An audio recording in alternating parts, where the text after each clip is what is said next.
Hola a todos, esto es Tertuleando, yo soy Tulio y el día de hoy, 26 de agosto, se celebra un aniversario muy importante porque un día como hoy, en 1914, nació el escritor Julio Florencio Cortázar, más conocido como Julio Cortázar, este escritor representante del boom latinoamericano, este escritor que es una insignia de la literatura de esta región de Latinoamérica, este escritor que por azares del destino nació en Bélgica y murió en Francia. Este escritor, a pesar de haber nacido en Bélgica, es más argentino que el mate. Y mucho se ha hablado de él, mucho se ha hablado de su vida, de su obra, gran cuentista, gran novelista, ensayista, poeta, traductor, tradujo a Edgar Allan Poe. Y todo eso es muy cierto, pero yo quiero resaltar otra faceta de él, una faceta más humana, la faceta de amigo. Y para ello me voy a basar en lo que decía uno de sus grandes amigos, Gabriel García Márquez. Y aquí hago un paréntesis porque nunca he sido capaz de decirle Gabo a García Márquez. Y es una bobada. Hay muchos intelectuales que se les ponen los pelos que no tengo yo de punta. Pero él mismo le gustaba, él mismo cogía eso con cariño. Yo me llamo Tulio, a mí me dicen Tuli, Tulis, me dicen de mil formas y uno entiende que es con cariño y así lo acepta. Entonces voy a decirle Gabo a Gabriel García Márquez, y Gabo y Cortázar eran muy amigos, y cuando muere Cortázar, García Márquez hace un texto hermosísimo, hace un texto muy bonito hablando de una faceta que no conocíamos de Cortázar. Esto yo lo leí en un libro grandísimo que no he podido encontrar, que son una recopilación de artículos, de columnas, de pequeños ensayos que tenía Gabo. Y lo vi y me vino a la memoria y encontré nuevamente el artículo. Y quiero compartirlo con ustedes porque es una faceta que no se conoce mucho de Julio Cortázar, una faceta más humana de este grandísimo escritor, una faceta que les quiero compartir a todos.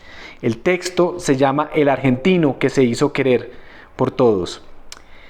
Y dice así, pónganle cuidado a esto.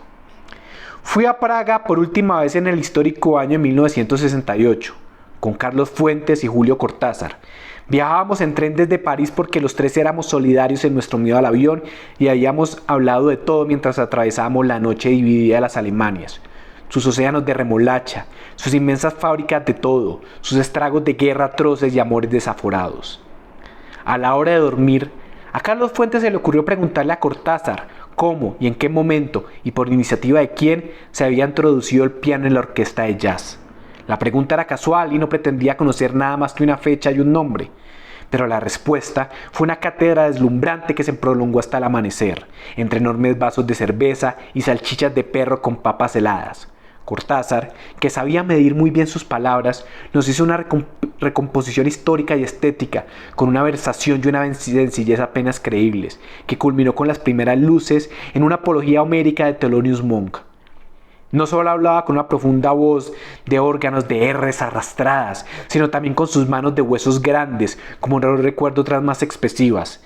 Ni Carlos Fuentes ni yo olvidaríamos jamás el asombro de aquella noche irrepetible. 12 años después, vi a Julio Cortázar enfrentar a una muchedumbre en un parque de Managua, sin más armas que su voz hermosa y un cuento suyo de los más difíciles, La noche de mantequilla.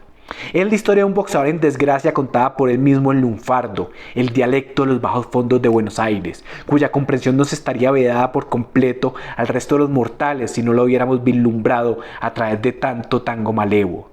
Sin embargo, fue en ese cuento que el propio Cortázar escogía para leerlo en una tarima frente a la muchedumbre de un vasto jardín iluminado, entre la cual había de todo, desde poetas consagrados y albañiles cesantes hasta comandantes de la revolución y sus contrarios. Fue otra experiencia deslumbrante, aunque en rigor no era fácil seguir el sentido del relato, aun para los más entrenados en la jerga lunfarda. Uno sentía y le dolían los golpes que recibía el pobre boxeador en la soledad del cuadrilátero, y daban ganas de llorar por sus ilusiones y su miseria, pues Cortázar había logrado una comunicación tan entrañable con su auditorio que ya no importaba a nadie lo que querían decir o no las palabras, sino que la muchedumbre sentada en la hierba parecía levitar en estado de gracia por el hechizo de una voz que no parecía de este mundo. Estos dos recuerdos de Cortázar, que tanto me afectaron, me parecen también las que mejor lo definían. Eran dos extremos de su personalidad. En privado, como en el tren de Praga, lograba seducir por su elocuencia, por su erudición viva, por su memoria milimétrica, por su humor peligroso, por todo lo que hizo de él un intelectual de los grandes en el buen sentido de otros tiempos. En público, a pesar de su reticencia a convertirse en un espectáculo, fascinaba al auditorio con una presencia ineludible que tenía algo de sobrenatural, al mismo tiempo tierno y extraño. En ambos casos fue el ser humano más impresionante que he tenido la oportunidad de conocer. Desde el primer momento, a fines del otoño triste de 1956, en un café de París con nombre inglés, a donde él solía ir de vez en cuando a escribir en una mesa del rincón, como Jean-Paul Sartre lo hacía a 300 metros de allí, en un cuaderno de escolar y con una pluma fuente de tinta legítima que manchaba los dedos. Yo había leído Bestiario, su primer libro de cuentos, en un hotel de Lance, Barranquilla, donde dormía por $1,50, entre peloteros mal pagados y putas felices. Y desde la primera página me di cuenta de que aquel era un escritor como el que yo hubiera querido ser cuando fuera grande. Alguien me dijo en París que él escribía en el café Old Navy de Boulevard Saint-Germain, y allí lo esperé varias semanas, hasta que lo vi entrar como una aparición. Era el hombre más alto que se podía imaginar, con una cara de niño perverso dentro de un interminable abrigo negro que más bien parecía la sotana de un viudo, y tenía los ojos muy separados, como los de un novillo, tan oblicuos y diáfanos que habrían podido ser los del diablo si no hubieran estado sometidos al dominio del corazón. Años después, cuando ya éramos viejos, creí volverlo a ver como lo vi aquel día, pues me parece que se recreó a sí mismo en uno de los cuentos mejor acabados, El otro cielo, en el personaje de un latinoamericano en París que asistía de puro curioso a las ejecuciones en la guillotina. Como si lo hubiera hecho frente a un espejo, Cortázar lo describió así. Tenía una expresión distante y a la vez curiosamente fija, la cara de alguien que se inmovilizaba en un momento de su sueño y rehúsa a dar el paso que lo devolverá a la vigilia. Su personaje andaba envuelto en una opalanda negra y larga, como el abrigo del propio Cortázar cuando lo vi por primera vez, pero el narrador del cuento no se atrevía a acercársela para preguntarle su origen, por temor a la fría cólera con que él mismo hubiera recibido una interpelación semejante. Lo raro es que yo tampoco me había atrevido a acercarme a Cortázar aquella tarde del Old Navy, y por el mismo temor. Lo vi escribir durante más de una hora, sin una pausa para pensar, sin tomar nada más que un medio vaso de agua mineral, hasta que empezó a oscurecer en la calle y guardó la pluma en el bolsillo, y salió con el cuaderno debajo del brazo, como el escolar más alto y más flaco del mundo. En las muchas veces que nos vimos después, lo único que había cambiado en él era la barba densa y oscura, pues hasta 2 semanas antes de su muerte parecía cierta la leyenda de que era inmortal, porque nunca había dejado de crecer y se mantuvo siempre en la misma edad con que había nacido. Nunca me atreví a preguntarle si era verdad, como tampoco le conté que en el otoño triste de 1956 lo había visto, sin atreverme a decirle nada, en su rincón del Old Navy, y sé que donde quiera que esté ahora me estará mentándome la madre por mi timidez. Los ídolos infunden respeto, admiración, cariño y por supuesto grandes envidias. Cortázar inspiraba todos esos sentimientos, como muy pocos escritores, pero inspiraba además otro menos frecuente, la devoción.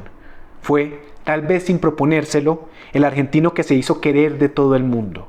Sin embargo, me atrevo a pensar que si los muertos se mueren, Cortázar debe estar muriéndose otra vez de vergüenza por la consternación mundial que ha causado su muerte. Nadie le temía más que él, ni en la vida real ni en los libros, a los honores póstumos y a los fastos funerarios. Más aún, siempre pensé que la muerte misma le parecía indecente.